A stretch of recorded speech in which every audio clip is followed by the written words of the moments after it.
बार सुनते हैं। आइए, प्रथम दिवस है, कथा के पहले हम लोग कथा की महिमा को श्रवण करें। महाराज श्री कहते हैं, जय जय राम कथा, जय श्री राम कथा, जय जय राम कथा, जय श्री राम कथा, हाँ जय जय राम कथा, जय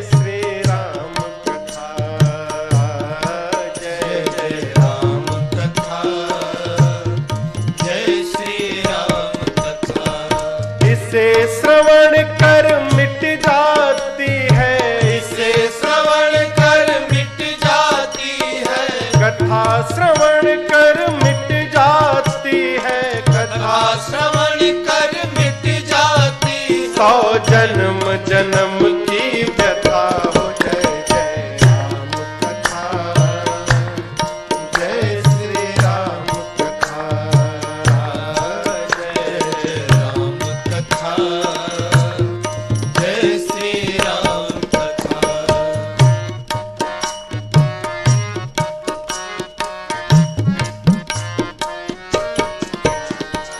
राम कथा कलि कामद गाए, सुजन सजीवन मूरि सुहाए।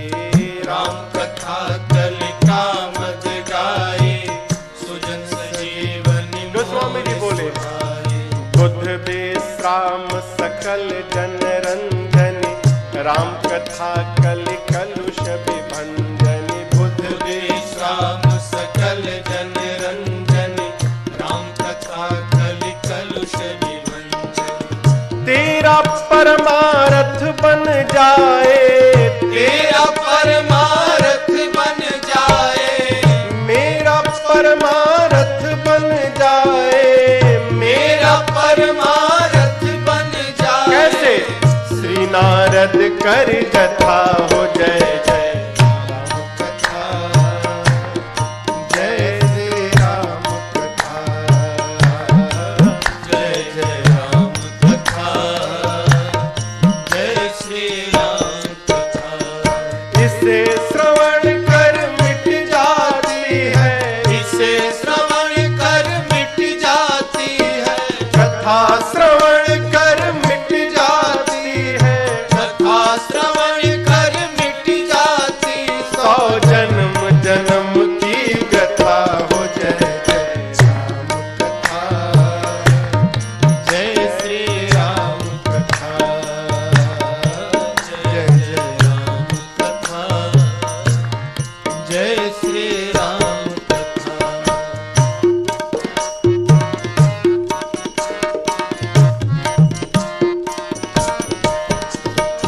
महामोह महिषेषु विशाला, राम कथा कालिका कराला। महामोह महिषेषु विशाला, राम कथा कालिका कराला। राम कथा शशि किरण समाना, संत चकोर करहि जेहि पाना। राम कथा शशि किरण समाना,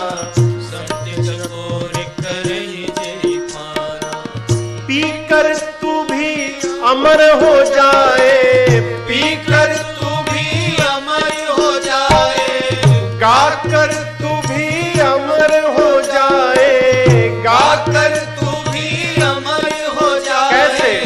श्री हनुमंत यथा। जय जय राम कथा, जय श्री राम कथा, जय जय राम कथा, जय श्री राम कथा। इसे श्रवण कर मिट जाती है, इसे श्रवण कर मिट जाती है, कथा श्रवण कर मिट जाती है, कथा श्रवण कर मिट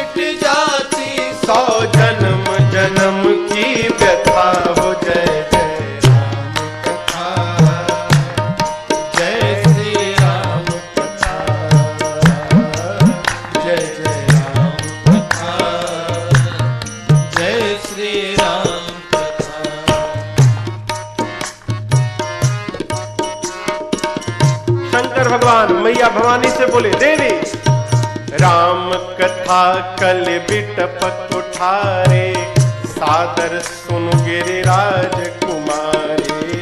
राम कथा कल बिटपत उठारे, सादर सुन गिरिराज कुमारी। बाबा कहे राम जी की कथा कुल्हाड़ी है। ये भाई कुल्हाड़ी से तो काटा जाता है, तो ये कथा क्या काटेगी? कहते हैं यदि कलयुग के विकार काम क्रोध मद मोह लोभ मत्सर ये वृक्ष है, तो इस विकार रूपी वृक्ष को काटने के लिए राम जी की कथा साक्षात कुल्हाड़ी के समान है। आप बताओ, यहां पर बहुत सारे पक्षी आके बैठ जाएं, बहुत सारे पक्षी, उसी बीच में कोई जाकर जोर से ताली बजा दे तो क्या होगा? सारे पक्षी भाग जाएंगे ना, उड़ जाएंगे। कहते हैं बाबा मैया से कि देवी जिस प्रकार हाथ की ताली बजने से पक्षी उड़ जाते हैं, उसी प्रकार ये राम जी की कथा वो ताली है ना, जो बजा दे उसके जीवन में जितने संशय रूपी पक्षी हैं, इस ताली के बजने से सारे संशय के पक्षी भाग जाएंगे, बचेगा ही नहीं। बाबा बोले राम कथा सुंदर कर तारे, संशय विहग उड़ावन हारे। राम कथा सुंदर कर तारे, संशय विहग उड़ावन हारे। तेरा सब संशय भागेगा, तेरा सब संशय भागेगा, मेरा सब संशय भागेगा, मेरा सब संशय भागेगा। माँ पार्वती कर जथा हो जय जय जय श्री राम कथा, जय श्री राम कथा। इसे श्रवण कर मिट जाती है, इसे श्रवण कर मिट जाती है, कथा श्रवण कर मिट जाती है, कथा श्रवण कर मिट जाती। 100 जन्म जन्म की व्यथा हो जय जय श्री राम कथा, जय जय राम कथा, जय श्री राम कथा, जय जय राम कथा, जय श्री राम कथा, जय जय राम कथा, जय श्री राम कथा।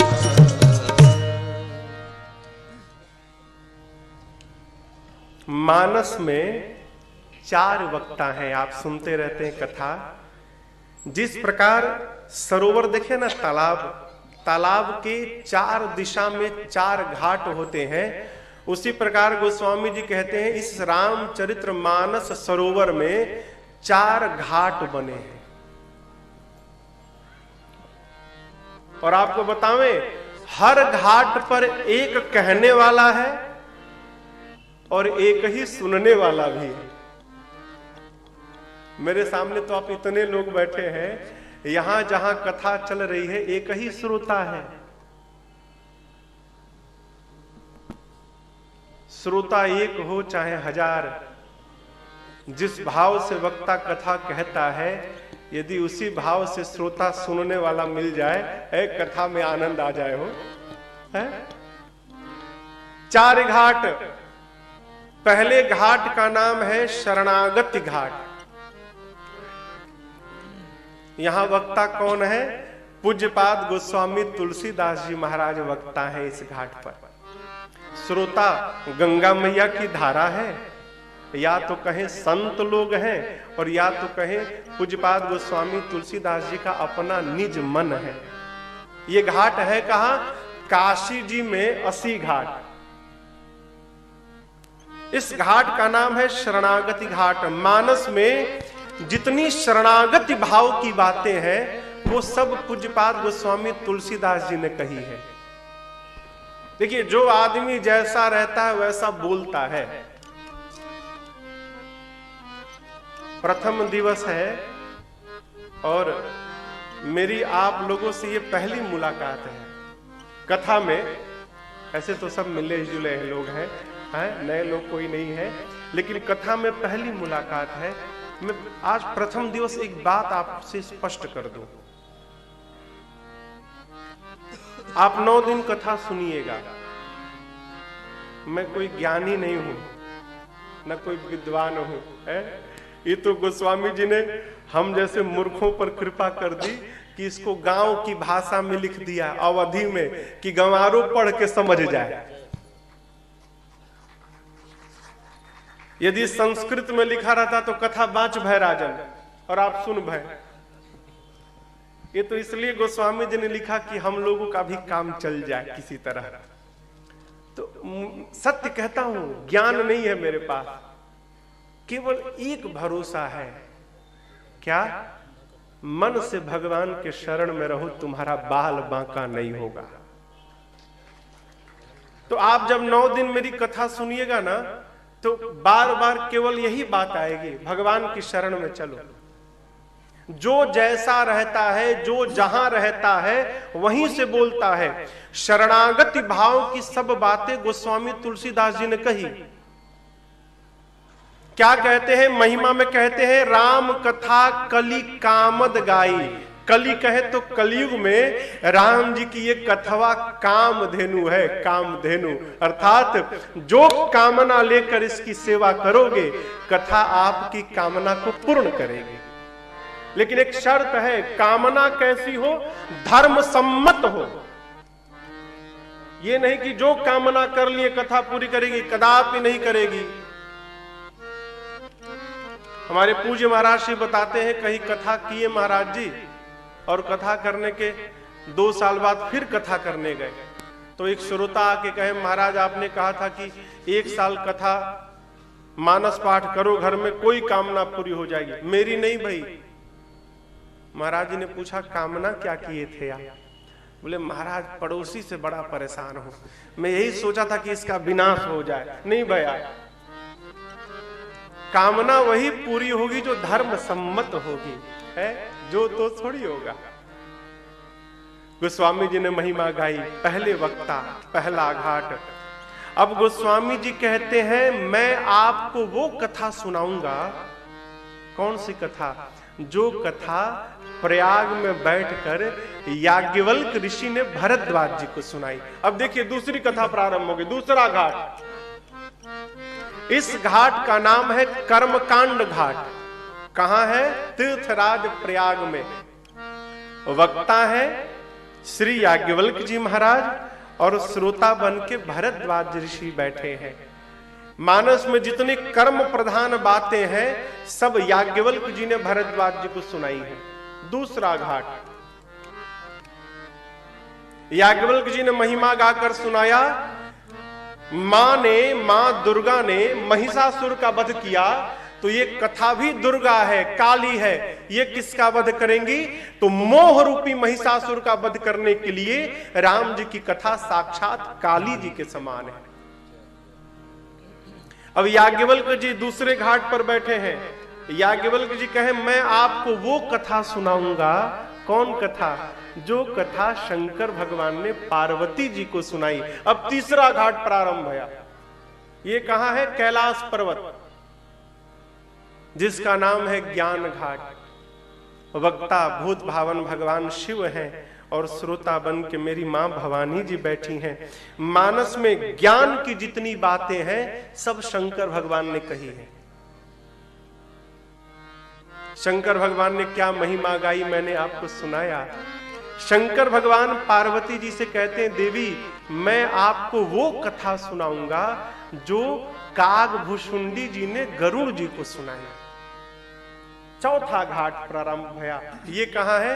हिमालय में नीलगिरी पर्वत है, जहां पर कागभुषुंडी जी महाराज पक्षियों को कथा सुना रहे हैं। लेकिन समझिएगा, महिमा चारों स्थान पर भई है, लेकिन 3 स्थान पर वक्ता ने महिमा गाई। चौथे स्थान पर वक्ता ने कथा नहीं गाई, श्रोता सुनने आए हैं, वही महिमा गाने लगे। अभी हम आके बैठे और आप ही लोग कथा सुनाने लगे, वही भैया हो। अरे ये कैसे भैया? काकभूषुंडी जी को जानते हैं? काकभूषुंडी जी कौवा महाराज है। कौवा, कौवे को पक्षी में चांडाल कहा गया है। कौवा महाराज यहाँ व्यासपीठ पे बैठे हैं और नीचे एक से एक दिव्य दिव्य पक्षी, दिव्य तो छोड़िए, साक्षात पक्षियों के जो राजा हैं, भगवान के जो वाहन हैं, गरुड़ जी महाराज श्रोता बन के बैठे हैं। क्यों? लंका में जब युद्ध प्रारंभ भया ना, तो युद्ध में बीच में राम जी नाग पास में बंध गए थे। भगवान जब नाग पास में बंध गए तो नारद जी ने गरुड़ जी को बुलाया। क्यों? सर्प को खाते हैं ना गरुड़, तो भगवान नाग पास में बंधे हैं, तो गरुड़ जी को बुलाया गया कि आप भगवान को बंधन से मुक्त करिए। गरुड़ जी आए, भगवान को बंधन से तो मुक्त कर दिया, लेकिन भगवान को खोलने के बाद गरुड़ जी अपने बंध गए। किसमें? मोह में। देखिए, एक एक शब्द है नैकट्य दोष। क्या नाम है? नैकट्य दोष। ये कब लगता है? जब अधिक निकटता हो जाती है ना, तो ये दोष लग जाता है। कैसे महाराज? है चेला गुरु जी के साथ रहने लगा दिन रात, एक ही कमरे में रहने लगा, तो थोड़े दिन बाद सोचेगा गुरु जी में मेरे में अंतर क्या? गुरु जी तो 6 बजे उठते हैं, हम तो 4 बजे उठ जाते हैं।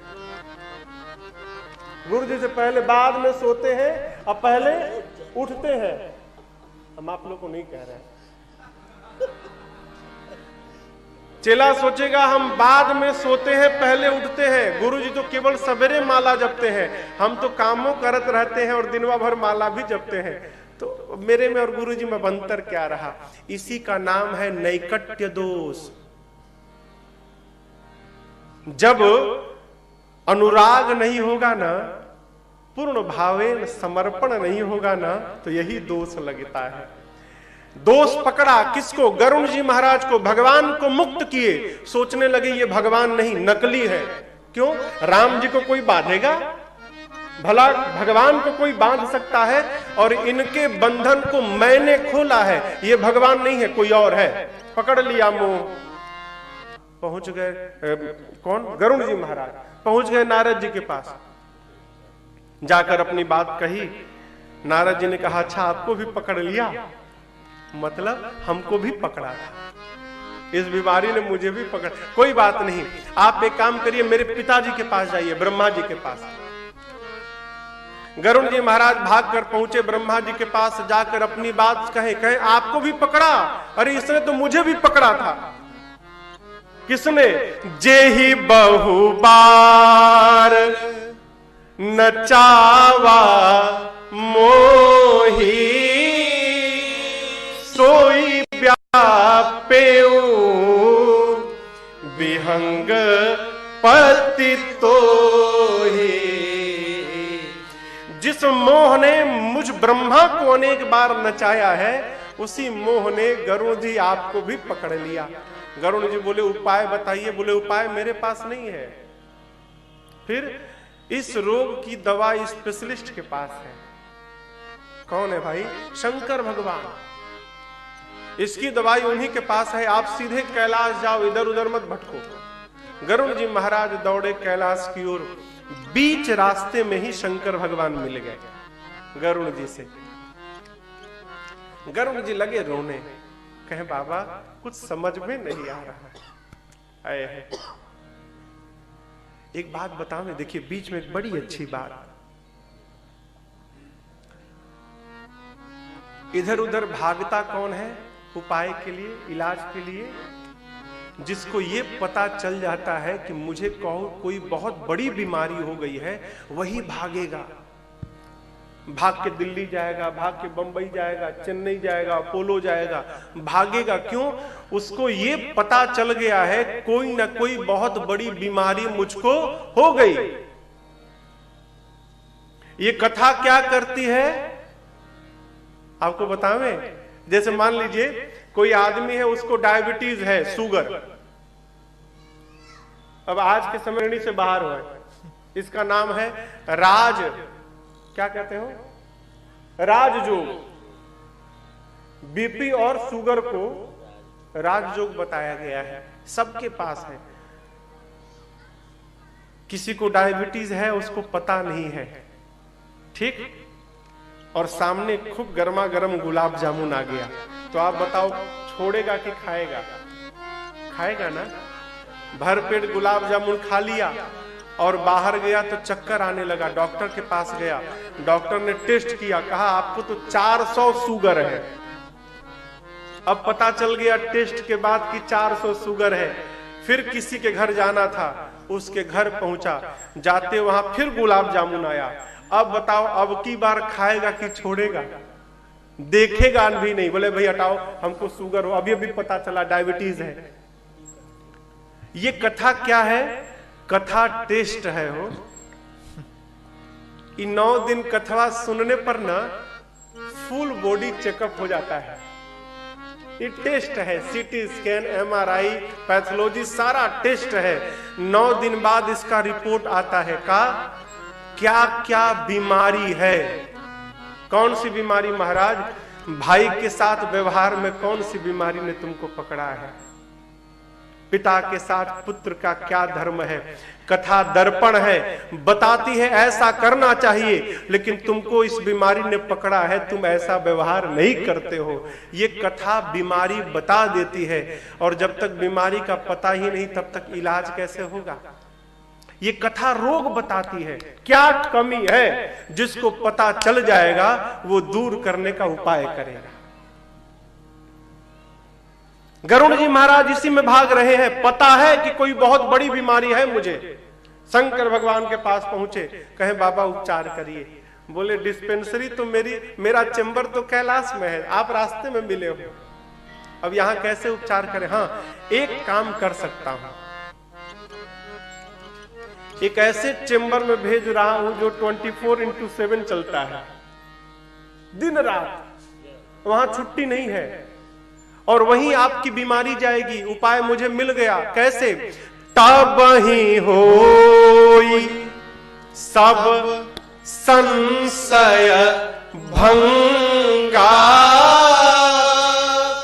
जब बहु काल करिय सतसंगा।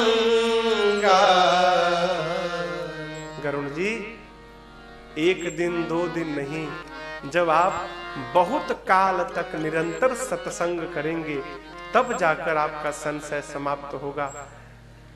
गरुड़ जी बोले प्रभु इतना लंबा समय, इतने लंबे समय तक सत्संग कहाँ मिलेगा? बोले वही तो बता रहा हूं, कहाँ जाइए? नीलगिरी जाइए, वहां एक कौवा जी है, काकभुशुंडी जी, वो दिन रात कथा ही गाते रहते हैं। उनके पास जाकर सत्संग सुनिए, आपका सारा संशय समाप्त हो जाएगा। भाग कर पहुंचे नीलगिरी पर्वत गरुड़ जी महाराज। और आपको बतावें कथा का प्रभाव देखिए, अभी गरुड़ जी केवल आश्रम को देखे हैं, पहुंचे हैं वहां पर, पूछे नहीं है।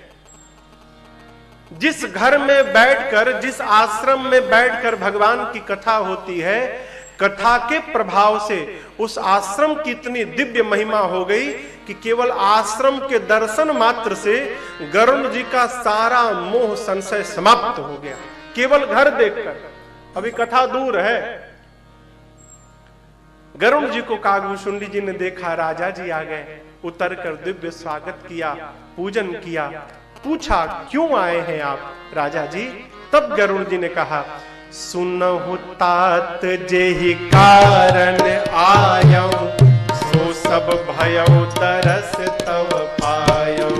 सुनहु तात जेहि कारण आयौ, सो सब भयौ तरस तव पायौ। देखि परम पावन तव आश्रम गयौ मोह संशय नाना भ्रम। देख परम पावन तव आश्रम गयो मोह संशय नाना भ्रम। अब श्री राम कथायति पावनी सदा सुखद दुख कुंजन सावनी। अब श्री राम कथायति पावनी सदा सुखद दुख कुंजन सावनी। सादर तात सुनावहु मोहि सादर तात सुनावहु मोहि सादर तात सुनावहु मोहि। सादर तात सुनावहु मोहि। बार बार बिनवहु प्रभु तोहि राम कथा।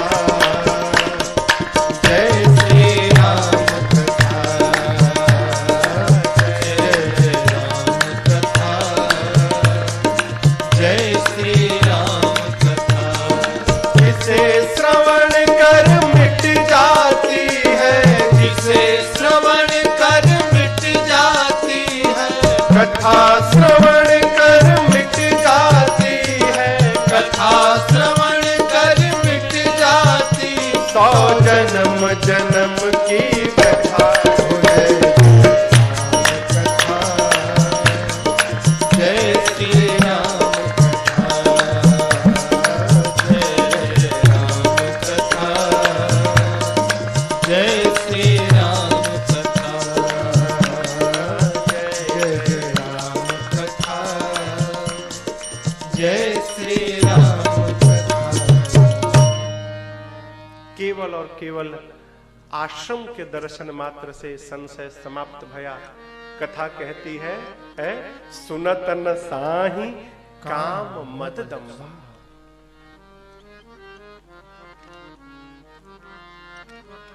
आप सबके पास गाड़ी होगी, है ना?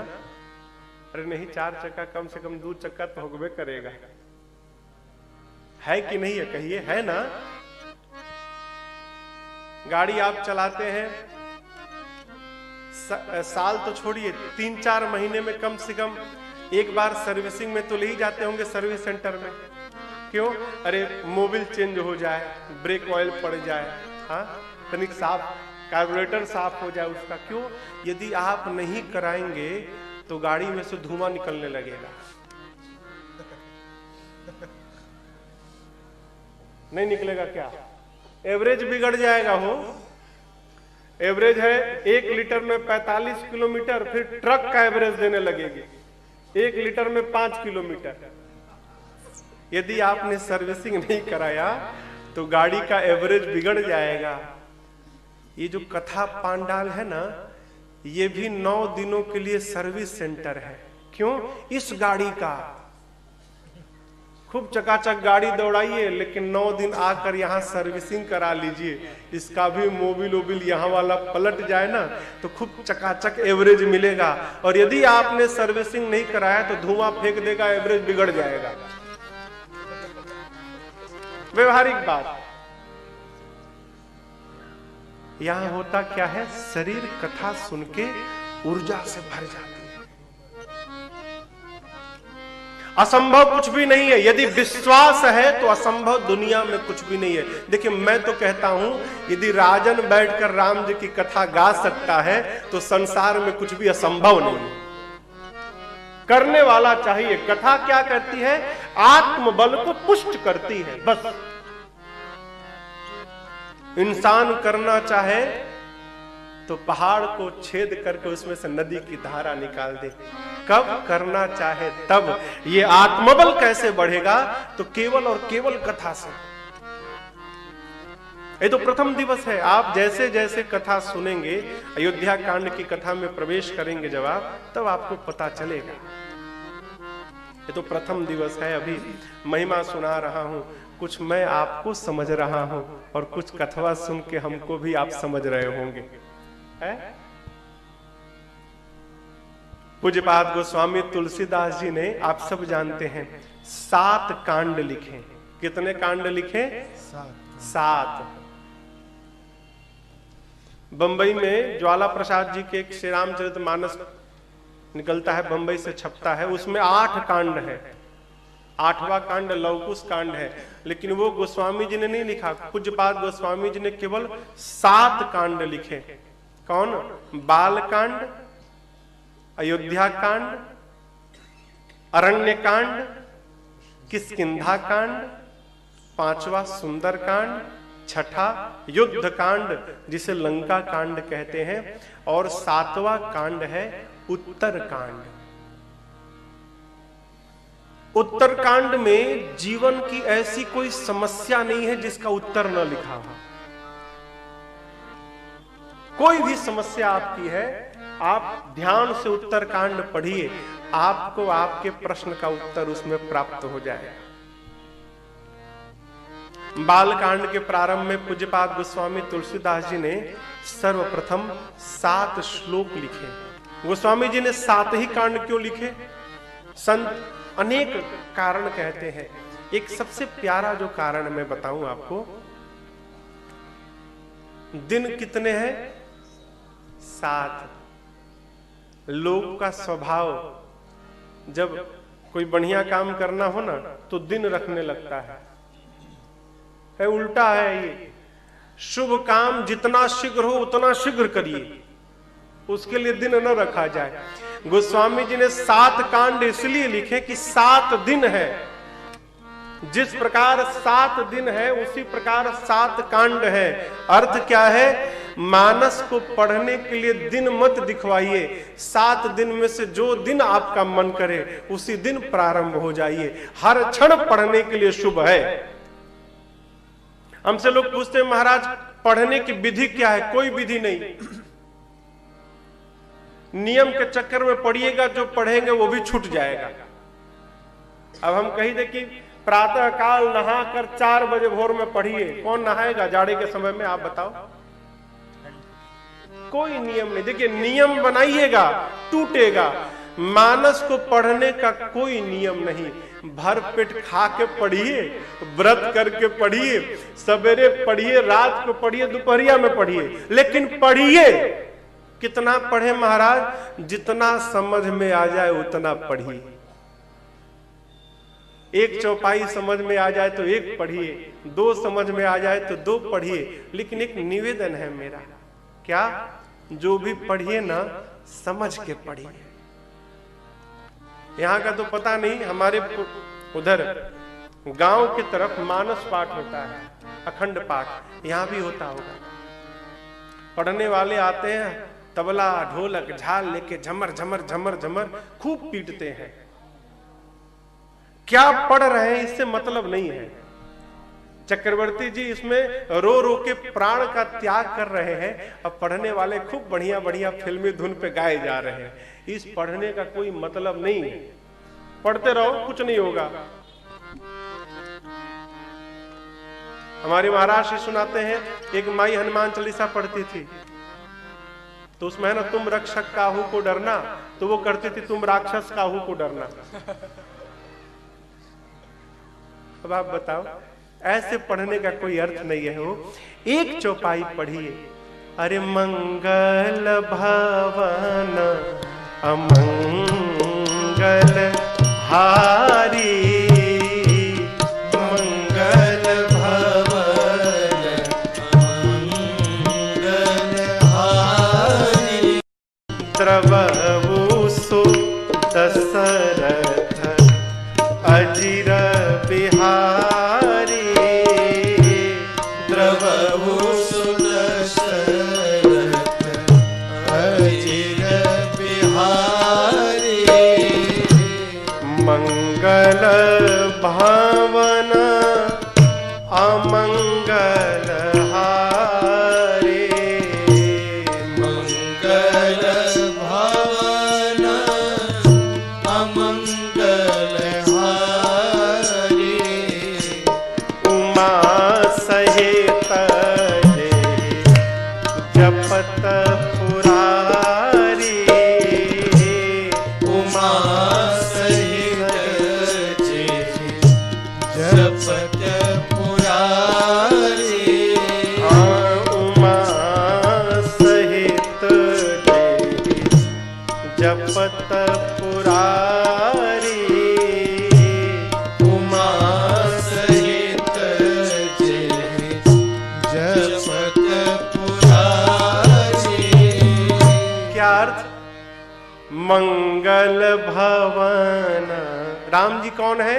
मंगल के भवन है, घर है, और अमंगल हारी, अमंगल का हरण करने वाले हैं वो राम जी। द्रवऊ सुदशरथ अजीर बिहारी। कई लोग पढ़ते तो कहते हैं द्रवऊ सो दशरथ अजर बिहारी। अजर नहीं है, अजीर है। जमीन आसमान का अंतर है। अजर मतलब जो जल ना सके, और अजीर मतलब आंगन होता है। कहते हैं गोस्वामी जी द्रवऊ, द्रवहु नहीं है, ऊ है। द्रवऊ मतलब आप मेरे पर द्रवित होइए। कौन? दशरथ अजीर बिहारी। दशरथ जी के अजीर आंगन में खेलने वाले राम जी, जो मंगल के घर हैं, अमंगल का हरण करते हैं, वो राम जी मेरे पर द्रवित हों, ये इसका अर्थ है। अब अर्थ मालूम नहीं है, पढ़े जा रहे हैं तो महाराज अर्थ के लिए क्या करें? कुछ मत करिए। गीता प्रेस जी में ना अर्थ वाली मानस जी मिलती हैं, जाकर लाइए, चौपाई पढ़िए, एक एक अर्थ पढ़िए, फिर आगे पाठ करिए।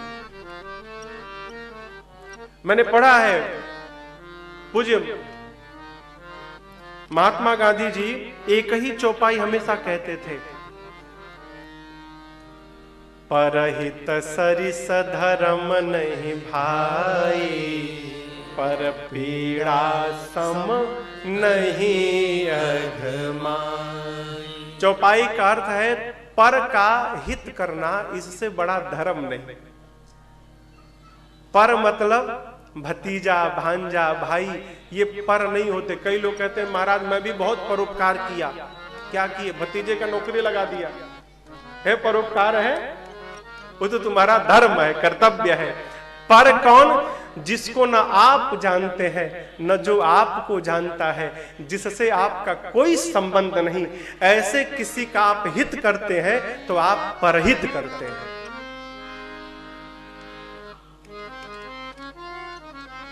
परहित जैसा कोई धर्म नहीं है, मानस कहते हैं। और दूसरे को पीड़ा देना, इससे बड़ा कोई पाप नहीं है।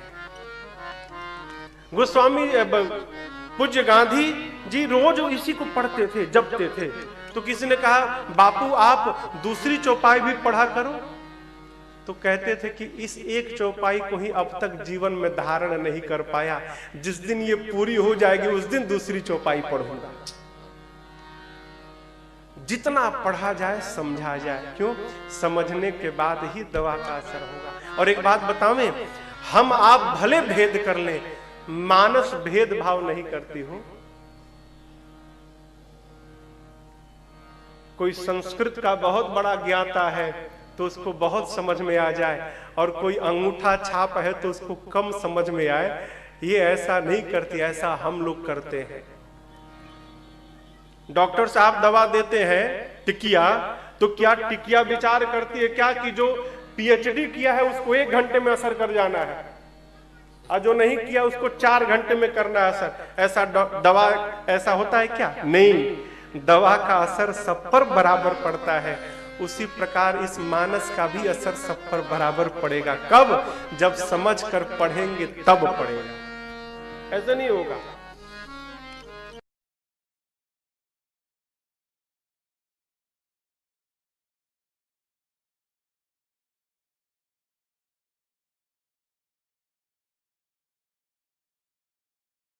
बिनु विश्वास भगति नहीं, अते ही बिनु द्रवहि नराम। कुछ भी करिए, हम हो चाहे आप कुछ भी करें, जब तक हमको अपने द्वारा किए हुए कार्य पर विश्वास नहीं है, करोड़ों उपाय कर लीजिए, आपका काम पूरा होने वाला नहीं है। विश्वास। भगवान क्या है?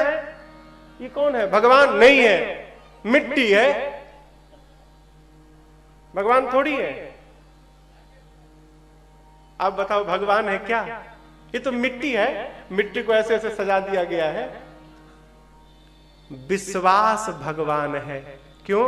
चोर जाता है मंदिर में चोरी करने, उसको विश्वास नहीं कि भगवान बैठे हैं, तो चोरी करके चला जाता है। और भगत जब मंदिर में जाता है तो उसको विश्वास रहता है ये पत्थर नहीं, ये मेरे भगवान है, तो उसका विश्वास ही उसके लिए फर जाता है। हमारा जो विश्वास है ना, वही भगवान है। विश्वास कहता है कि ये भगवान है। प्रहलाद का विश्वास ही तो था वो। प्रहलाद का क्या था? केवल विश्वास था। हिरण्यकश्यप ने पूछा प्रहलाद से, तेरा भगवान, तेरा विष्णु कहां है? बोले सब जगह है। सत्य बता। सत्य बोलता हूं पिताजी, मेरे भगवान सर्वत्र हैं। कहां कहां है? सब जगह। कहां दिखाई दे रहा है तुझे? बोले सब जगह। भगवान सब जगह है। हिरण्यकश्यप ने कहा, इस खंभे में दिख रहा है तुझे? बोले हाँ पिताजी दिख रहे हैं भगवान। झूठ मत। नहीं पिताजी सत्य दिख रहे हैं। तब हिरण्यकश्यप ने कहा, बांधो इसको खंभे में, आज इसको और इसके भगवान को एक साथ समाप्त करता हूं। प्रहलाद के विश्वास की रक्षा करने के लिए भगवान खंभे में से प्रकट होकर चले आए। क्यों? विश्वास था। आप में से, हम में से जो जितने विश्वास से कथा को श्रवण करेगा, ये कथा उसको उतना फल प्रदान करेगी। विश्वास। आप देखिए पूज्यपाद गोस्वामी तुलसीदास जी ने बाल कांड के प्रारंभ में 7 श्लोक लिखे। पहले श्लोक में गोस्वामी जी ने सरस्वती जी और गणपति भगवान की एक साथ वंदना की। वर्णा नामर्थ संघानाम रसानाम छंद सामपि मंगलानाम च कर्तारौ वंदे वाणी विनायको। एक श्लोक में गणपति जी और सरस्वती दोनों की वंदना की। क्यों? देखिए, गणपति भगवान बुद्धि देते हैं और सरस्वती जी बोलने की कला देती हैं।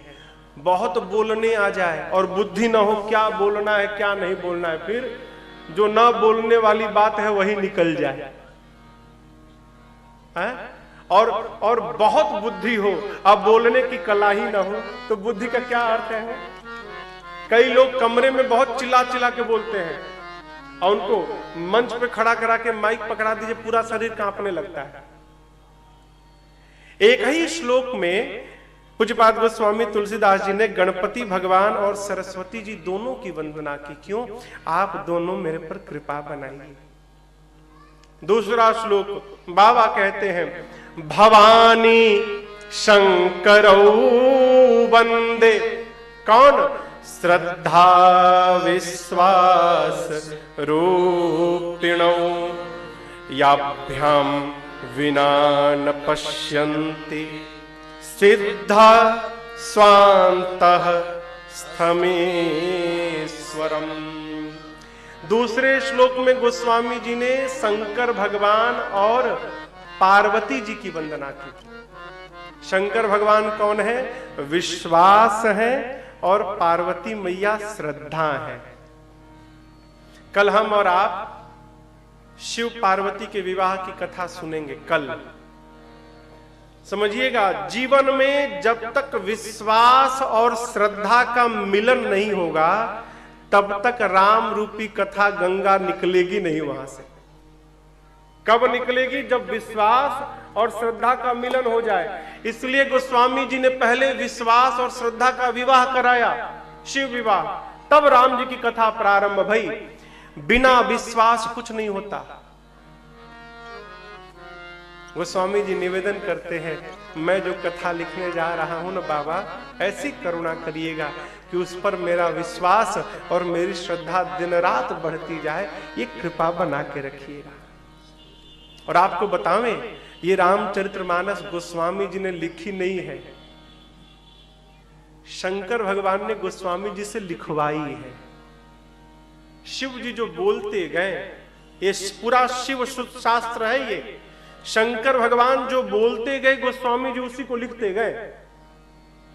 कहते हैं गोस्वामी जी इसको कह भी रहे हैं कि शंभो प्रसाद सुमति ही अहुल से, शंभो प्रसाद सुमति ही अहुल से, राम चरित मानस कवि तुलसी, राम चरित मानस कवि तुलसी, राम चरित मानस कवि तुलसी, राम चरित मानस कवि तुलसी। कहते शंभु प्रसाद, शिव जी के कृपा प्रसाद स्वरूप सुमति ही अहुलसी, मेरे मन में ये भाव आया। बाबा ने कहा मैंने लिखा, लेकिन देखिए रामचरित मानस कवि तुलसी, बाबा ने अपना नाम नहीं रखा, इस रामचरित मानस का कवि मुझे तुलसी को बना दिया। आपको बतावें, गोस्वामी जी 7 दिनों तक संस्कृत में लिखते रहे। ये कथा दिन भर लिखते थे, सवेरे से लेकर संध्या तक संस्कृत में लिखते थे, रात्रि सोते थे और प्रातः काल जब जगते थे तो पाते थे कि कल दिन भर जो लिखा था सब मिट गया। 7 दिनों तक चला ऐसे। 7वें दिन रात्रि में बाबा को शंकर भगवान और पार्वती जी ने दर्शन दिया और कहा बाबा आप इसको संस्कृत में नहीं, गांव की अवधी भाषा में लिखिए। क्यों? आगे चलकर संस्कृत सबके बस की बात नहीं होगी, इसलिए सब समझ नहीं पाएंगे। और जब आप अवधि में लिखेंगे ना, तो खेत में हल चलाने वाला एक हरवाह भाई भी इसको पढ़ के समझ जाएगा। और इसी का परिणाम देखिए, हम हो चाहे आप, वेद की ऋचाएं भले याद ना हो, वाल्मीकि रामायण के श्लोक भले याद ना हो, पुराण के श्लोक न याद हो, लेकिन ऐसा कोई हिंदू नहीं जिसको मानस की एक चौपाई न याद हो। अरे कुछ न याद होगा, कम से कम इतना तो जरूर बोलेगा, ए जी मंगल भवानया मंगल हारे, मंगल भवानया मंगल हारे, प्रभु सुत सरथ अजिर बिहारी, प्रभु सुत सरथ अजिर बिहारी, प्रभु सुत सरथ अजिर बिहारी। सबको याद है। और एक बात कहे, कितने भी विद्वान वक्ता क्यों ना हो जाए, वेदांती क्यों ना हो जाए, कोई भी प्रवचन करेंगे, किसी भी पुराण की कथा गाएंगे, जिस प्रकार तुलसी दल न पड़े तो भगवान को भोग नहीं लगता है, उसी प्रकार वो वक्ता जब तक अपने वक्तव्य में बीच में मानस की एक चौपाई नहीं बोल लेते, उनका प्रवचन पूरा नहीं होता। बोलेंगे ही बोलेंगे, 1-2 चौपाई तो उनको मानस की रखनी ही पड़ेगी। गोस्वामी जी ने दूसरे श्लोक में शंकर भगवान और पार्वती जी को प्रणाम किया, तीसरे में शंकर भगवान के जगत गुरु स्वरूप को प्रणाम किया। वंदे बोधमयम नित्यम गुरुम शंकर रूपिणम, यमाश्रितो हि वक्रोपि चंद्रः सर्वत्र वंद्यते। देखिए एक मैं निवेदन करूं आपसे, बड़ा कौन है? आप बताओ बड़ा कौन है? हाइट में बड़ा हो गया वो बड़ा है,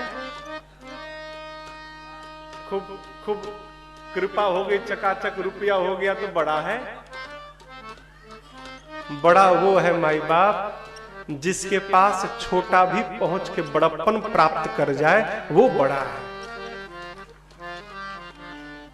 बड़ा वो है जो सब में बड़ाई का दर्शन करे। क्यों कह रहा हूं? शंकर भगवान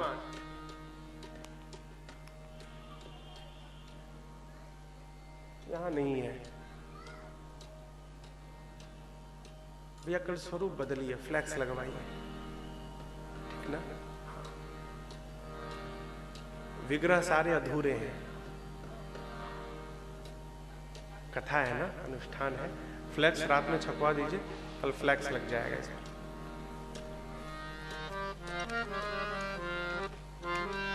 चंद्रमा राहु के त्रास से भागा। ये जो ग्रहण लगता है ना, चंद्र ग्रहण, ये राहु खा जाता है चंद्रमा को। तो त्रास से भागा बाबा के पास, शंकर भगवान के पास। त्राहिमाम बाबा मेरी रक्षा करिए प्रभु। अब शंकर भगवान का स्वभाव, भाई आए को कैसे लौटाएं? क्या अच्छा ठीक है आ जाओ। बोले कहां बैठे? जहां मन करे बैठ जाओ। आप बताइए, आप गुरुजी के पास गए अपने, गुरुजी कहे बैठ जाओ, तो कहां बैठेंगे? कहिए पांव में बैठेंगे ना। शंकर भगवान चंद्रमा को बोले बैठ जाओ, जाके बाबा के कपारे पे बैठ गया। अब आप बताओ, कल्पना करिए, आप ऐसा करेंगे क्या? लेकिन इसके बाद भी वक्रोपी, यहां पर गोस्वामी जी वक्रोपी कहते हैं, टेढ़ा चंद्रमा। शंकर भगवान के ललाट पर पूर्णिमा के चंद्रमा नहीं है, दूज के चंद्रमा है, दूज वाले एकदम टेढ़े चंद्रमा है। वक्रोपी चंद्र, टेढ़े आदमी से सब बच के रहते हैं। ए भाई बहुत टेढ़ा आदमी है, दूर रखना उससे। और उसी टेढ़े को बाबा ने अपने सिर पे बिठाया है? और बाबा के मस्तक पे होने के कारण चंद्रमा जगत पूज्य बन गए। जिसके शरण में जाने के बाद कोई भी बड़ा बन जाता है। पूज्यपाद गोस्वामी तुलसीदास जी ने इस भाव से गुरु स्वरूप में शंकर भगवान की वंदना की। चौथे श्लोक में आदि कवि बाबा वाल्मीकि और श्री हनुमान जी महाराज की वंदना की। पांचवें में मेरी मां जानकी जी की वंदना की। छठवें में राघव सरकार की वंदना की। और सातवें श्लोक में गोस्वामी जी अपनी बात कहते हैं। अंतिम श्लोक कहते हैं, नाना पुराण निगमागम सम्मतम यद रामायणे निगदितम क्वचिदन्यतोपि स्वान्तः सुखाय तुलसी रघुनाथ गाथा भाषा निबंधमति मंजुल मातनोति। कहते हैं मैंने इस रामचरितमानस की रचना कैसे की? नाना पुराण, पुराण कितने हैं? 18 पुराण, 18 उपपुराण, 4 वेद, 4 उपवेद, 6 शास्त्र। और इसके बाद धरती पर जितने रामायण हैं, कितने हैं? 100 करोड़ से भी ऊपर। रामायण शतकोटि अपारा। कहते गोस्वामी जी, इन सबके सार को निकालकर मैंने श्री रामचरितमानस की रचना की है। संत कहते हैं, हम हो चाहे आप, यदि केवल रामचरितमानस पढ़ेंगे तो हमको 18 पुराण, 4 वेद, 6 शास्त्र, सब ग्रंथ पढ़ने का फल केवल रामचरितमानस पढ़ने से प्राप्त हो जाएगा। 7 श्लोक लिखने के बाद पंचदेव उपासना की। और उसके बाद मानस की पहली चौपाई पूज्यपाद गोस्वामी तुलसीदास जी कहते हैं, बंदं गुरु पद पदुम परागा, बंदं गुरु पद पदुम परागा, सुरुचि सुबास सरसया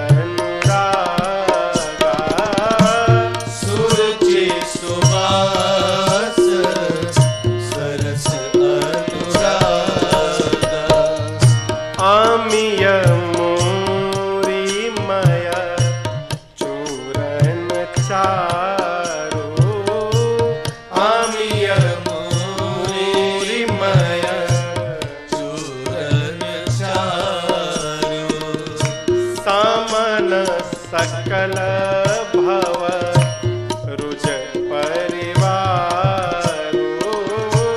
समन सकल भव रुज परिवारो श्री गुर पद नख मणिगण ज्योति श्री गुर पद नख मणिगण ज्योति सुमिरत देव्य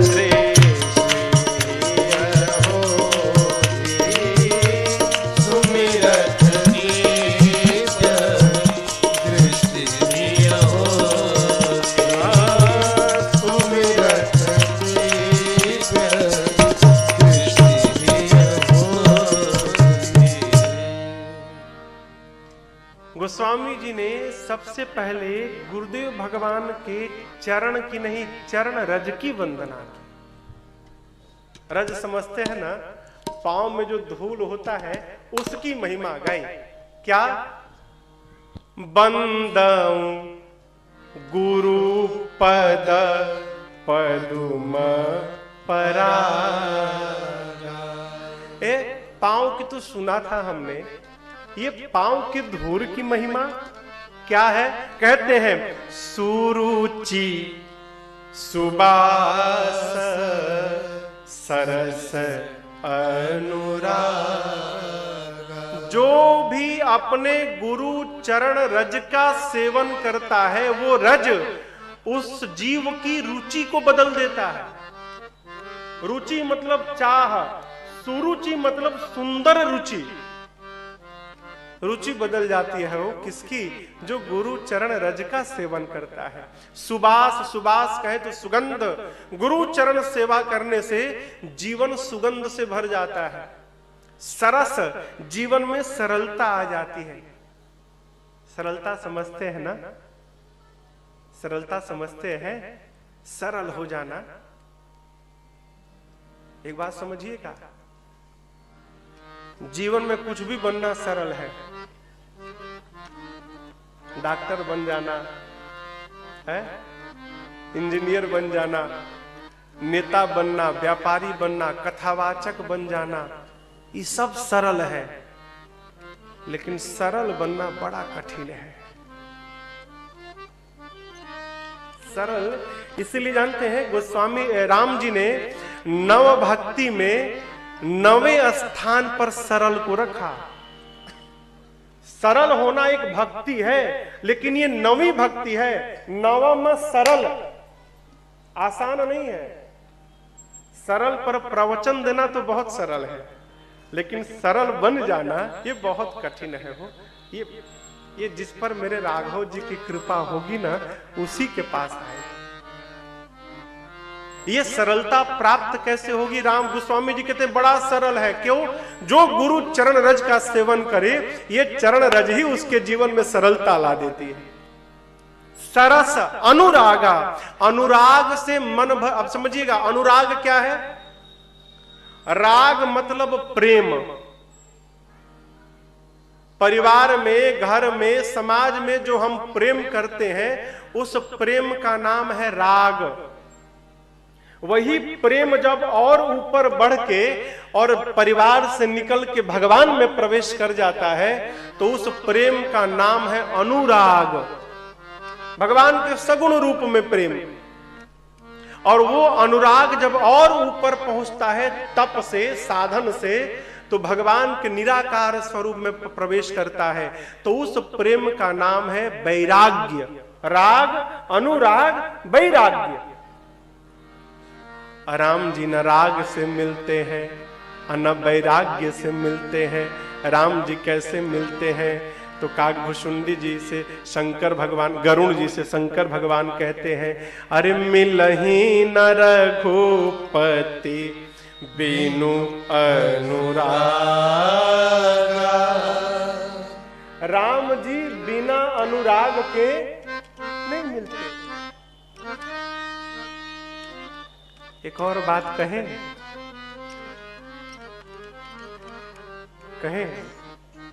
आप बताओ, हम हैं चाहे आप, इनमें से कौन है जो पहली कक्षा पढ़े बिना 5वीं कक्षा में एडमिशन करा लिया हो?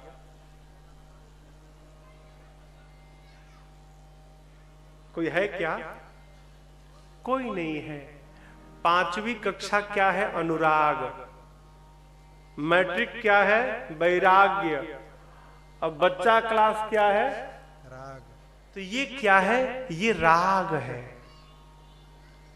जिस प्रकार बिना पहली कक्षा में पढ़े कोई 5वीं में नहीं जा सकता, उसी प्रकार बिना राग किए कोई अनुराग को प्राप्त नहीं कर सकता।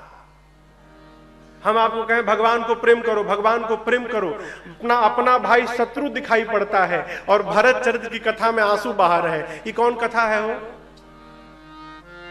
है? पहले परिवार को प्रेम करना प्रारंभ करिए, भाई को प्रेम करिए, पत्नी को प्रेम करिए, माई बाप को प्रेम करिए, बच्चों को प्रेम करिए। जब परिवार में प्रेम करने का स्वभाव बनेगा और साथ में भजन लग जाएगा, तो प्रेम और भजन मिलकर इस भजन के प्रभाव से कब आपका राग अनुराग में बदल जाएगा आपको पता भी नहीं चलेगा, और घर में बैठे बिठाए आपको भगवान की प्राप्ति हो जाएगी।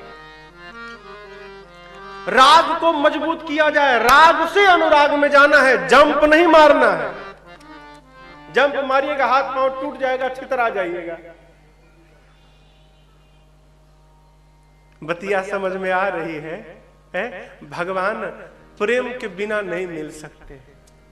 मेरा एक गीत है, अरे पाना है यदि प्रभु को, उपाय सुनिएगा। पाना है यदि प्रभु को तो बस प्यार में मिलेगा। पाना है यदि प्रभु को तो प्यार में मिलेगा। पाना है यदि प्रभु। कैसे महाराज?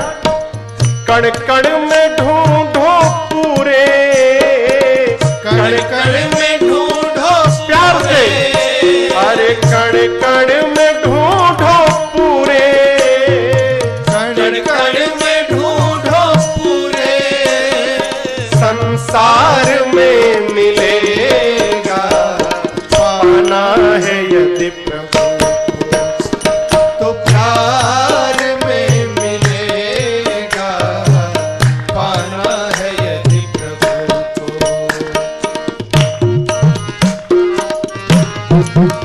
कहां है भगवान? फूलों के बीच खुशबू बनकर महक रहा है। फूलों के बीच खुशबू परमात्मा बनकर महक रहा है। कलरव में पक्षियों के सुन लो चहक रहा है। कलरव में पक्षियों के सुन लो चहक रहा है। फूलों के पास ढूंढो, फूलों के पास ढूंढो, हर खार में मिलेगा। पाना है यदि प्रभु तो प्यार में मिलेगा। पाना है यदि प्रभु कण कण में ढूंढो पूरे, कण कण में ढूंढो पूरे, संसार में मिलेगा। पाना है यदि प्रभु तो प्यार में मिलेगा। पाना है यदि प्रभु।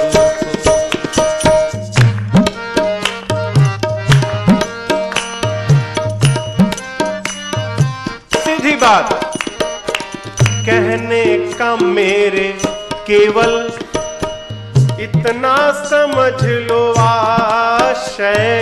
कहने का मेरे केवल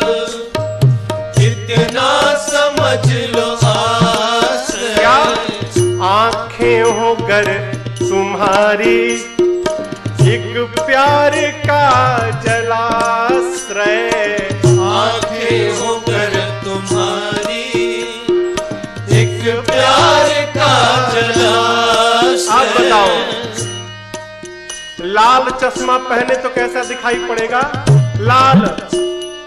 हरा पहन लिए तो हरा दिखेगा, पीले रंग का चश्मा लगाए तो पीला दिखेगा। जो रहेगा वही दिखेगा।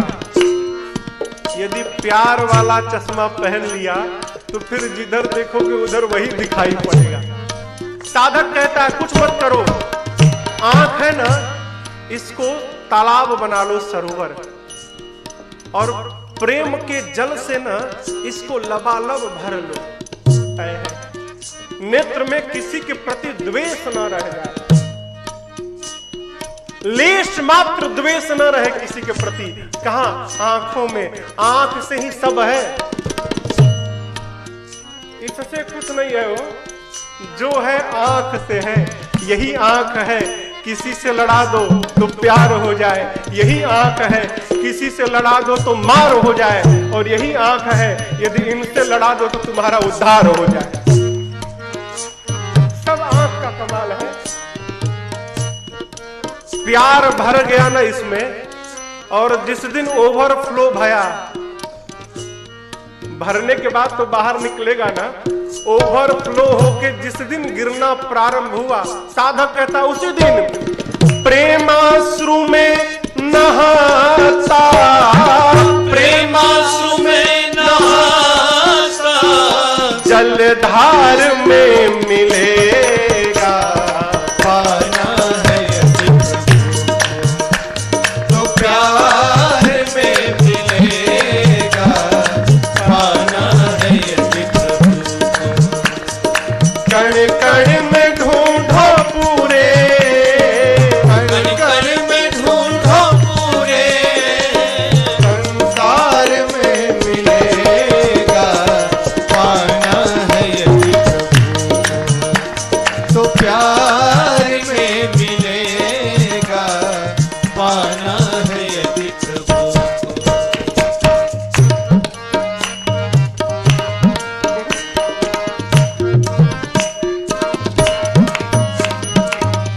क्या रूप है? कोई रूप नहीं है, भगवान का कोई रूप नहीं है। फिर महाराज, जिस रूप में जो चाहा दर्शन उसे मिला है, जिस रूप में जो चाहा दर्शन उसे मिला।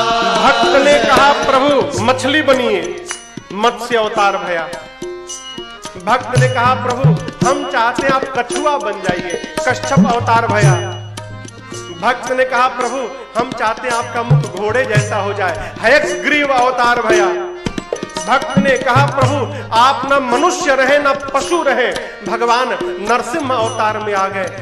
भक्त जिस रूप की कल्पना करता है, भक्त के मन की रक्षा के लिए भगवान उसी रूप में प्रकट हो जाते हैं। साधक कहता है जिस रूप में जो चाहा दर्शन उसे मिला है, जिस रूप में जो चाहा दर्शन उसे मिला है।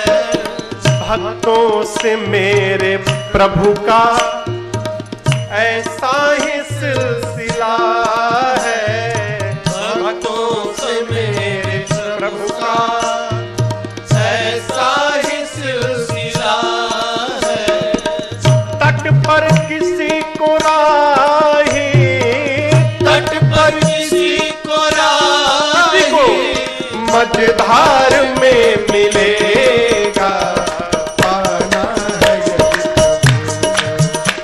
तो प्यार में मिलेगा पाना है यदि कण कण में ढूंढो पूरे, कण कण में ढूंढो पूरे, कण कण में ढूंढो पूरे, कण कण में ढूंढो पूरे, संसार में मिलेगा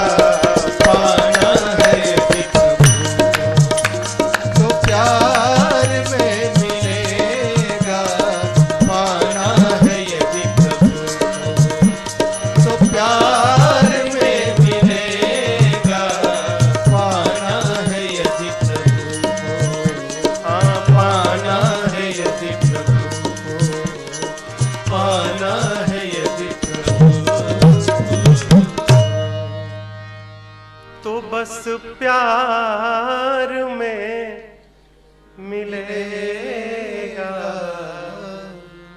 पाना है यदि प्रभु को।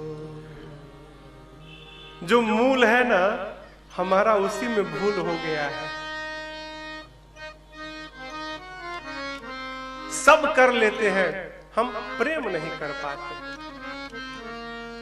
आप बताओ कैसे मिलेंगे? जिस रास्ते पे चलना है उस पर न चल के और दूसरे रास्ते पर हवाई जहाज लेकर भागो भागो।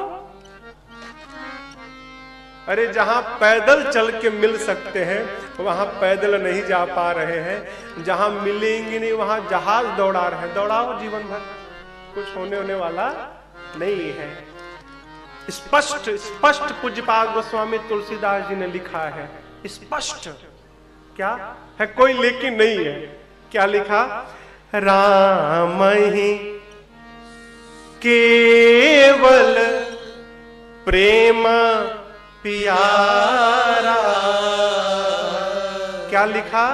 राम जी को केवल प्रेम प्रिय है। क्या प्रिय है? प्रेम। ज्ञान नहीं लिखा, न वैराग्य लिखा। इसलिए कथा का प्रथम दिवस है। एक निवेदन, सबसे प्रेम करिए। महाराज वो हमसे नहीं करते तो कैसे करें? प्रश्न आएगा ना। ए भाई, कोई आपको प्रेम करेगा तब आप प्रेम करेंगे, तो फिर आप प्रेम थोड़ी करेंगे, आप तो व्यापार करेंगे। उसने किया, आपने भी कर दिया, तो आपने किया क्या? प्रेम क्या है? कोई आपसे बैर भी करता रहे, उसके बाद भी आप उसको प्रेम कर रहे हैं। माई बाप, इसी का नाम प्रेम है। और जिस दिन ये प्रेम मेरे राघव जी से हो गया ना, उस दिन आपको नहीं ढूंढना पड़ेगा, आपको ढूंढते भगवान आपके पास चले आएंगे। अब आप कहोगे भगवान भी आते हैं क्या?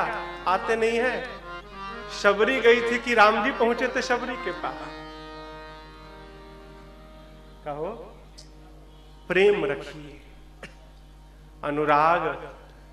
गुरु चरण रज का सेवन करने से जीवन अनुराग से भरता है। सुरुचि सुबास सरस अनुराग।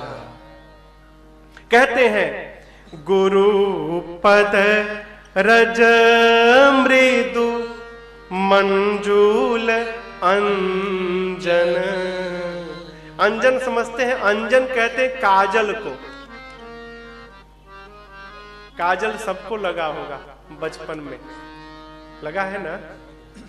कहते हैं गोस्वामी जी, गुरु चरण रज है, वो रज अंजन है, कहे तो काजल है। लगाने से क्या होगा?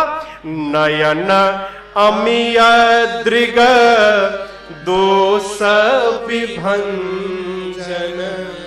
ये काजल ना नेत्र के लिए अमृत के समान है। दृग दोष विभंजन, आंख में जो दोष है ना उसको समाप्त कर दे। आज की भाषा में कहे तो चश्मा है। गुरु चरण रज क्या है? चश्मा है। हो चश्मा लगा लो, सुप चकाचक दिखाई पड़ेगा। कोई न बड़ा दिखेगा, न कोई छोटा दिखे, न कोई धुंधला दिखेगा।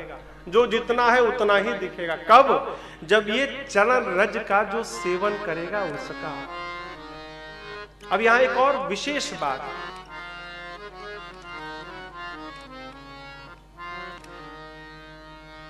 समझने के लिए। चरण रज का मतलब यहां पर पांव की धूल से नहीं है। मानस में चौपाई है, कल वो प्रसंग आएगा। पार्वती जी की जब विदाई हो रही है तो मैना जी ने अपनी बेटी को उपदेश दिया।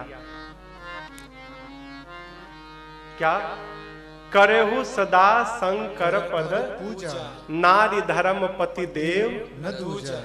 बेटी, आज के बाद सदैव पति के चरण की पूजा करना। स्त्री के लिए उसके पति को छोड़कर दूसरा कोई देवता नहीं। तो इसका मतलब पति सवेरे नहा कर बैठे तो पांव धो के पति का अक्षत चावल फूल रोड़ी से तिलक करके धूप अगरबत्ती दिखा के पूजा करे। अब बात है को न माने, ये कैसी पूजा है? वो श्रेष्ठ की पूजा का अर्थ है श्रेष्ठ की आज्ञा का पालन करना। यहां जो गुरु चरण रज कहा गया है, गुरु के मुख रूपी पद में जो गुरु आज्ञा वाक्य रूपी रज है, उस आज्ञा का जो सेवन करेगा उसके साथ ऐसा होगा। गुरु जी का पांव धो के पिया, गुरु जी के को बतिया ना माने, इससे कुछ नहीं होने वाला है। गूढ़ार्थ है ये, गुरु आज्ञा का जो जीवन में पालन करेगा उसका जीवन में कभी अनिष्ट नहीं हो सकता। पालन कैसे? विश्वास पूर्वक। नयन अमीय दृग दोष विभंजन, नेत्र से दोष समाप्त हो जाए। दोष का स्थान आंख में है। किसी में भी दोष कब पता चलता है? देखने से। जब नेत्र साफ हो जाएगा तो दोष दिखाई नहीं पड़ेगा, है? भगवान ने, पूज्यपाद गोस्वामी तुलसीदास जी ने गुरु वंदना की, ब्राह्मणों की वंदना की और उसके बाद संत समाज सत्संग की वंदना की। आइए गोस्वामी जी की चौपाइयों के साथ हम और आप भी सत्संग की महिमा का स्मरण करें।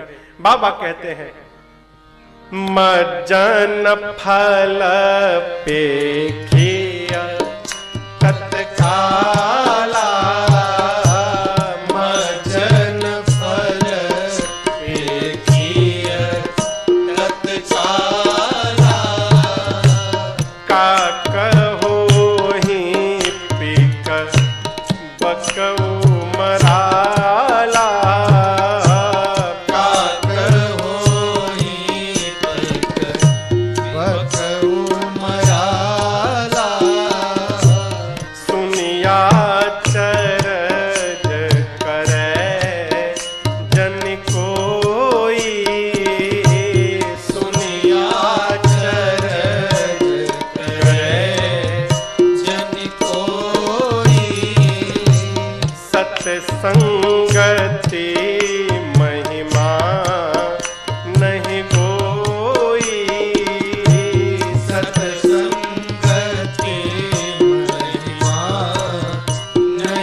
कृपा बिनु सुलभ न सोई, राम कृपा बिनु सुलभ न सोई।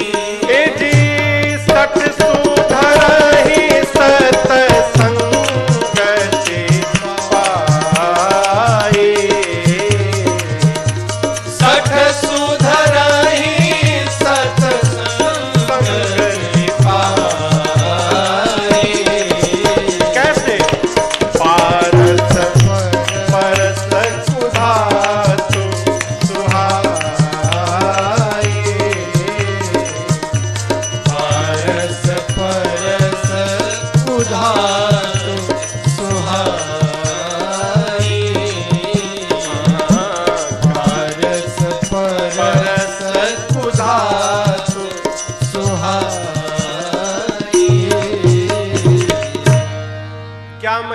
बाबा ने कहते हैं, सत्संग रूपी प्रयाग में जाकर जो नहाएगा क्या होगा? काक हो ही पिक। अब बकऊ मराला है, काक मने कौआ, कौआ क्या हो जाएगा? पिक हो जाएगा। पिक कहे तो कोयल। आप बताओ, कोयल मीठा बोलती है कि कौआ? हाँ, जोर से कहिए। हम कहे कौआ भी मीठा बोलता है तो? कौआ भी मीठा बोलता है। कौन कौआ? मानस वाला कौआ। कागभूषुंडी जी कौआ है कि नहीं है? आप बताओ, है ना? चौपाई पढ़िएगा उत्तरकांड में, जब गरुड़ जी महाराज पहुंचे हैं कागभूषुंडी जी के पास, तो कागभूषुंडी उतर के पूजा किए। चौपाई कहती है, करी पूजा